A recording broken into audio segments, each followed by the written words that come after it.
Ya kembali masalah hutang negara kepada perusahaan kami.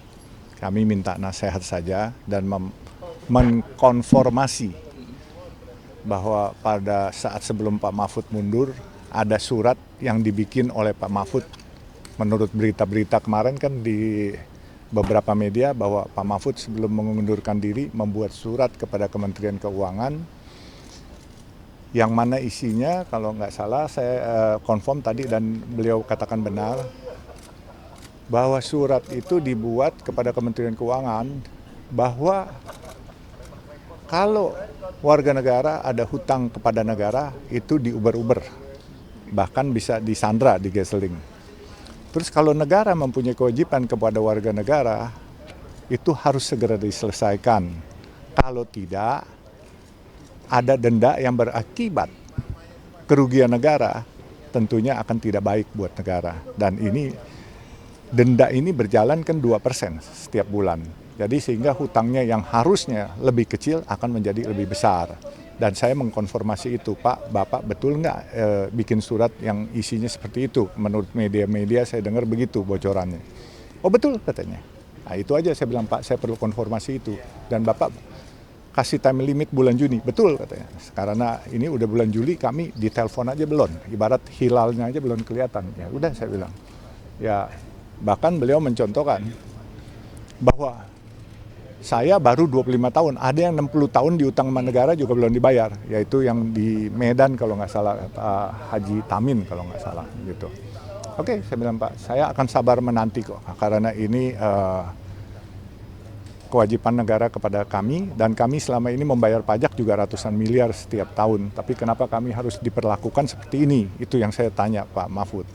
Ya, saya bilang saya sudah tidak di kabinet, saya tidak berhak mengomentari. Ya, itu kira-kira.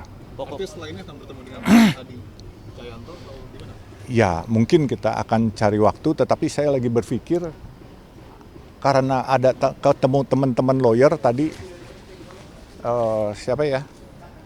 Pak Hamid Basyabi, sarjana hukum, saya kepengen melakukan coba class action.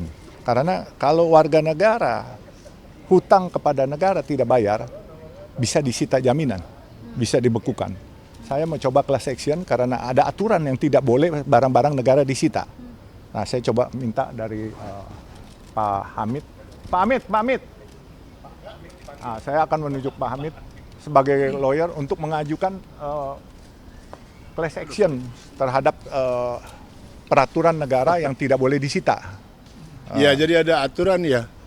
Yang saya kira itu hubungan jadi nggak simetris antara negara dan warga negara. Kalau warga negara punya utang dikit diuber-uber sampai ujung dunia kan, sita barangnya diinin segala macam. Tapi kalau negara yang berutang, padahal dia sama-sama subjek hukum, nggak adil jadinya kan. Jadi kita mau uji, mungkin ada judicial review bahwa jika negara berutang kepada warga negaranya, dan itu banyak sekali. Jadi misalnya ganti rugi polisi salah tangkap gitu ya, kalau Pak Mahfud tadi menceritakan itu ilustrasinya. Kalau polisi salah tangkap, diganti rugi, pengadilan memutuskan bahwa polisi bersalah, dia harus ganti rugi, itu diiyakan tapi nggak dibayar. Banyak sekali kejadian itu, bukan sekedar salah tangkap ya. Ada banyak kasus lain yang intinya negara itu merugikan warga negaranya, tapi tidak dibayar. Total utang kalau negara kabarnya antara 8 sampai 10 triliun untuk banyak kasus ya. Untuk Pak Yusuf Hamka kan sudah tahu ya angkanya. Itu kita mau judicial review rencananya dan sedang mempertimbangkan ke KPK juga udah ceritakan tadi. Belum. Tadi saya udah bicara soal ke KPK sama beliau. Iya, jadi mau ke KPK juga mau tanya karena ada info dari KPK bahwa itu sudah memenuhi kualifikasi merugikan keuangan negara. Jadi kalau dia berutang, misal dengan kasus Pak Yusuf Hamka berutang, lalu keputusan pengadilan menetapkan bahwa kalau tidak dibayar, maka setiap bulan didenda 2%. Anda bayangkan kalau dari 500 miliar saja misalnya ya, 2% itu kan artinya 10 miliar. 10 miliar per bulan. Kalau dia berjalan setahun 120 miliar, itu kalau piutangnya 500 miliar. Kalau 1 triliun ya pokoknya Anda bisa hitung sendiri. Kemana duit itu dan kenapa? Kan negara jadi dirugikan karena dia harus bayar. Kalau didiamin terus itu masuk kualifikasi merugikan keuangan negara. Pidana. Ya toh? Kan jadi pidana. Pejabat yang bersangkutan tidak membayar berarti pidana, atau memperkaya diri sendiri atau orang lain, kan begitu definisi korupsi. Pak, periode sekarang ini kan sebentar lagi Bapak juga dikabarkan sudah berbincang dengan Pak Prabowo ya Pak, itu bisa disampaikan Pak? Berbincang waktu itu saya nggak tahu, komen. dulu lain sebelum kasus ini. Nggak ada hubungan. Tapi akan ada perbincangan dengan pemerintahan selanjutnya, karena Pak Prabowo nanti yang akan jadi. Ya, Tentu tetap saja kita ya. uber terus. Tentu saja, karena kita kan melihat negara ini satu gitu ya. Yang ngurus ganti-ganti kan begitu. Yang mengurus ganti-ganti tiap 5 tahun presidennya ganti, menteri-menterinya ganti. Tapi kan subjeknya dia tetap adalah negara gitu. Jadi tentu saja akan diurus. Itu logis saja ya, bukan sesuatu yang luar biasa. Soal pilkada Pak. Waduh, ntar Nah, aja ini saya nggak ikut kita ikut. cari sesi. Ini aja soal Abis ini kita boleh Pak responnya aja Pak soal isunya Pak. saya bukan bicara soal wakil. Saya cuman hari itu saya ceritakan aja ya, kenapa terus sampai ke situ. Yang lain saya belum berpikir untuk apa. Hari tanggal 11 itu saya makan siang diundang oleh Ketua Umum Golkar di kantor beliau. Terus saya ditanya, ini bagaimana ya Jakarta, kemacetan, banjir, terus apa sih kira-kira kamu kan pelaku infrastruktur. Saya bilang, Pak, kami sedang membangun Harbor Route 2. Itu mengurai kemacetan dari Pelabuhan Tanjung Priuk sampai ke Pluit, bahkan sampai ke Cengkareng. Sebab nanti setelah Harbor Route 2, kami juga mendapatkan tugas lagi untuk Pelura yaitu Pluit Bandara. Jadi kami bikin tol di sana. Terus dia tanya, kira-kira bagaimana mengurai kemacetan yang paling bagus? Saya bilang, Pak, kalau mau mengatasi kemacetan, ini masalah nyali. Nyali apa? Berani apa enggak? Kenapa? Karena kalau mau mengurai kemacetan, mobilnya diproduksi bertambah, jalannya enggak produksi bertambah. Enggak seimbang. Jadi bagaimana kalau menurut kamu? Saya bilang, Pak, kalau menurut saya, coba kita bandingkan dari Semanggi, Sahid Hotel depan, kita mau menuju ke Jalan Tamrin, itu di bundaran Hotel Indonesia, kita bisa stuck 30 menit, 40 menit. Bagaimana enggak menguras energi? Menguras bahan bakar, menguras energi, capek kadangkala.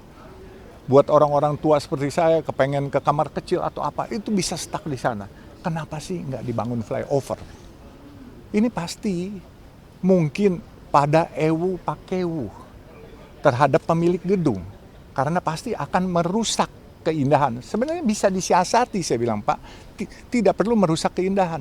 Jalan tetap ada, apakah flyover, apakah BUMD, itu kan bisa ditugaskan bikin jalan tol, karena APBD 96 triliun. Lebih dari cukup, saya bilang. Saya cerita kepada begitu beliau. Terus dia tanya, bagaimana soal sampah? Oh, soal sampah gampang, Pak. Saya sudah mulai. Apa soal sampah kamu mulai? Saya budidaya belatung. Maggot namanya. Nah, itu maggot, sampah-sampah itu ibu-ibu rumah tangga tidak akan dibuang lagi. Mereka akan kelola jadi maggot. Nah, maggotnya itu dibeli 4.500 per kilo. Jadi ibu-ibu rumah tangga bisa. Dan kita sudah mulai di kolong jalan tol kita. Kemarin kita bikinin tempat-tempatnya. Insya Allah akhir bulan ini jadi. Jadi kita budidaya belatung. Jadi ibu-ibu rumah tangga yang punya sampah, itu sampahnya akan dimakan oleh belatung-belatung itu. Nah, itu saya ditanya soal sampah. Lalu terus soal kemacetan. Terus dia bilang, bagaimana kira-kira warga Jakarta? Warga Jakarta ini, Pak, semuanya harus pakai kendaraan pribadi saat ini. Kenapa? Karena angkutan umumnya belum nyaman. Walaupun sudah ada MRT, LRT, ya kan, sudah ada busway. Harus dibikin yang lebih baik. Bagaimana bikin baik? Pak, shelter-shelternya coba dibikin kayak tempat shelter WUS. Pasti, Pak, orang-orang berdasi itu semua pada mau kok naik busway, naik MRT, naik apa semua. Nanti dibikin bus-bus itu. Warga Jakarta, kalau perlu APBD banyak, subsidi, transportasi gratis. kesehatan gratis, nggak ada lagi iuran BPJS, sekolah gratis. Ini kan warga kita, rakyat kita, saya bilang gitu. Cerita sampai segitu. Saya pulang, kan jam 1:30 saya udah pulang ke kantor. Tahu-tahu saya dapat telepon jam 2:30. Saya diminta datang ke DPP Golkar. Saya bilang, kenapa lagi Pak? Ajudan yang telepon. Ya udah, saya bilang saya berangkat datang ke DPP Golkar. Jam 4 saya datang. Di sana sudah ada pengurus Golkar lengkap. Coba ceritain lagi konsep kamu ini. Saya ceritakan. Terus mereka rapat, saya nunggu di luar. Mendadak, Pak Yusuf ada baju kuning nggak? Kata ajudan. Nggak punya Pak. Udah dipinjemin katanya. Makanya bajunya gombrong tuh. Ya kan? Kenapa Pak? Ya udah nanti tunggu aja katanya. Tahu-tahu datang teman-teman dari PSI. Nah begitu di teman-teman PSI, Pak Ketua Umum dengan Mas Kaisang masuk ke dalam kamar berdua. Terus saya tunggu di depan. Sudah keluar memperkenalkan semua. Terus saya mendadak dipanggil. Terus kamu ditunjuk kalau Pak Kaisang mau katanya. Tunjuk apa Pak wakilnya? Oh wakil gubernur, saya bilang. Saya cuma bisa bilang, ini nggak salah Pak, saya nggak punya logistik. Logistik saya bukan buat bagi-bagi rakyat. Saya bilang, wah, saya bilang ini udah perintah katanya. Oh iya, saya bilang perintah saya tetap jalankan. Nah kalau rakyat membutuhkan logistik sama saya nggak pernah menjanjikan logistik buat rakyat. Saya menjanjikan kesejahteraan kalian pasti akan lebih baik. Ya, sekolah gratis, ya kan. Insya Allah. Makan pun saya sudah melakukan. Warung nasi kuning Baba Alun ini udah dari tahun 2018, dari Februari. Saya ditanya, konsepnya apa? Seluruh kelurahan saya bikin warung nasi kuning Baba Alun. Dan itu warung nasi kuning bukan saya kasih gratis. Saya kasih dengan harga 3.000. Daripada saudara-saudara kita makan 10.000 setiap hari, saya juga beli dari warung UMKM nasi kuningnya. Kami nggak pakai catering. UMKM kami berdayakan, kaum termarginal juga bisa kami bantu. Jadi win-win semuanya. Jadi kalau boleh bilang kaum termarginalkan, kaum duafa, fakir miskin, dia bisa makan dengan harga murah. Dan dia juga bisa ikut sedekah. Dengan dia punya 10.000, biasa dia makan 10.000 di warung setempat. Dia cukup keluar 3.000, kami yang subsidi 7.000. Bahkan di Cianjur kita beli cuma 7.000, kami subsidi cuma 4.000 dengan kami jual 4.000. Kami jual 3.000. Jadi saya bilang, sederhana kok Pak. Rakyat Jakarta ini perlu transportasi gratis, sekolah gratis, kesehatan gratis. Karena buat mereka sekolah ini mahal sekarang. Jadi semuanya disubsidi aja. APBD ada 96 triliun. Gitu aja kok repot, dananya banyak. Nah, tadi itu udah diperintahkan, berarti Bapak siap untuk maju berarti? Siap nggak siapnya tergantung perintah. Ini kan baru wacana kalau Pak Kaisang di Jakarta. Ya kan kalau saya kan loyal kepada perintah atasan saya. Karena saya kan dari tahun 69. Waktu itu saya masih SMP. Waktu itu saya ikut kegiatan Pramuka. Pramuka itu dulu di Kuartir Nasional, Kuarnas Pramuka. Dan waktu itu under Golkar dulu semuanya. Jadi kami sudah lama memang dengan Golkar. Jadi udah nggak asing lah kami di Golkar. Bahkan boleh bilang saya di teman-teman Golkar saat ini masuk yang salah satu dari 10 yang paling senior lah, gitu, yang paling tua lah. Orang Jawa Barat bilang enggak sekolah katanya. Pak, kan ini Bapak di Kalau saya diperintah dari Jawa Barat jadi wakilnya Pak Ridwan. Saya juga oke. Jadi kalau disuruh bisa milih nih membangun, saya pengen bangun kampung saya, Kalimantan Timur. Ya kan? Saya bangun kampung saya yang saya jadi warga kehormatan mana? Sumedang. Kan saya udah bangun nih Sumedang 62 kilo Jalan Cisumdawu, tol Cisumdawu. Dan saya berbahagia sekali karena saya bisa membuat kota-kota kecil di Sumedang itu menjadi desa-desa kecil menjadi kota-kota kecil baru. Sekarang coba Cimalaka, Pasé, semua itu semua hidup dan mereka jadi daerah wisata. Itu aja hidup saya. Saya sebenarnya udah mau pensiun tapi kemarin saya pas waktu ditugaskan begitu saya telepon ke Wakil Ketua Umum PBNU Habib Hilal, kebenaran saya masih pengurus MU. Saya bilang, ada begini. Saya udah mau pensiun. Saya dimarahin malah egois kamu. Terus Apa itu kita bilang? Pensiun sendiri, pensiun sama umat katanya. Sejahterakan umat, jangan sejahterakan diri sendiri. Siap. Udah terima katanya. Ya udah. Pak, tapi kalau dari segi kombinasinya Mas Kaisang dengan Pak Yusuf ini kan menarik Pak. Bapak sendiri ketika misalnya memang tugas itu nanti muncul, melihat sosok Mas Kaisang bisa berkoordinasi dalam Saya nggak bisa menilai. Yang menilai pimpinan. Ya kan saya terima aja. Pak, Pak, di berdampingi yang lebih muda Itu pulih Handayani.